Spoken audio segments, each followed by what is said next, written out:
першу чергу ми у другій половині дня в суботу сконцентрували всі сили і засоби, необхідні для швидкої медичної допомоги на базі структурного підрозділу Мукачева. І із суботи на неділю ми там сконцентрували, у нас чергувало в стаціонарному режимі 16 лікарських і фельдшерських бригад. Ми зробили запас медикаментів, а також розгорнули резервні ліжка як в Мукачевській центральній районній лікарні, так і в обласних медичних закладах. Так ми були готові і на базі Мукачевського району дільничних лікарень прийняти населення, яке могло бути евакуйовано.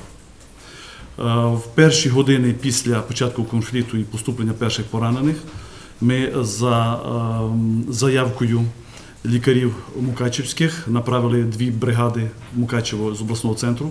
Це нейрохірургічна бригада, а також судинний хірург, які провели перші оперативні втручання на базі Мукачевської центральної районної лікарні. Всього постраждалих звернулося в лікарню Мукачевську 13. На сьогоднішній день із них знаходиться в стаціонарі Мукачевської центральної лікарні 2. Це 2 важко поранених знаходяться в реанімації, вони не транспортабельні.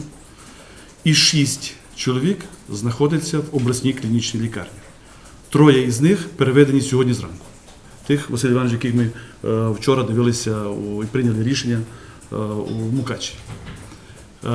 І важкі із цих 8 стаціонарних хворих, важкі тільки ті, які знаходяться в Мукачеві.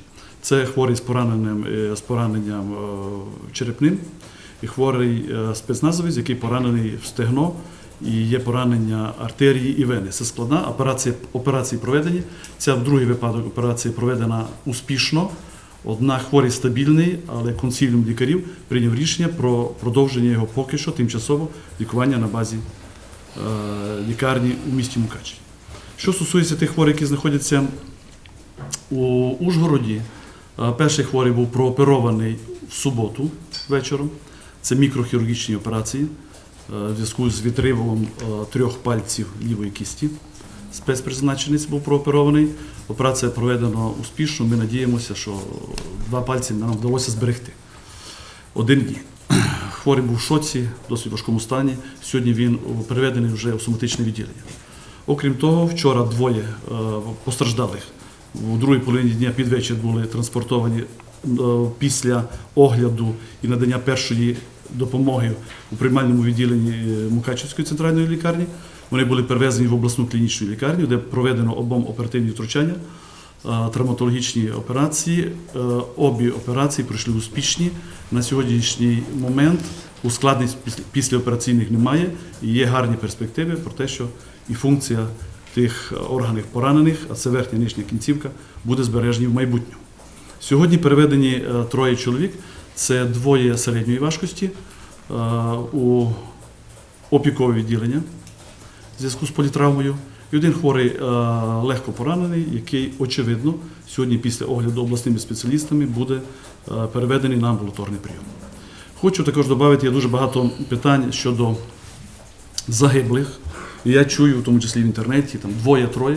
На сьогоднішній медики можуть говорити про 1 тіло загиблого, яке знаходиться в прозектурі Мукачевської центральної районної лікарні. Призначена судово-медична експертиза, однак експертування поки що, на час, коли починалася наш брифінг чи прес-конференція, цієї роботи ще не була розпочата. Ми не ділимо постраждалих по партійному признаку, всі постраждали, ми всім надаємо медичну допомогу. Вчора 2 поступили, це самі ті, яким я скажу, проведені операції, їх стан середньої важкості не важкий. Поступили вони в зв'язку з тим, що трохи було протермінований час, але мені здається, і так думають спеціалісти, що ускладнень не повинно бути. Одного – це вогнепальне поранення гомілки із багатооскольчате, складне, відкрите. Він оперувався перший. Другий – це поранення кісті і плеча з переломами. Вогнепальні кулі у тканинах не було. Це кульові поранення, однак кулі не було, вони пройшли наскрізь.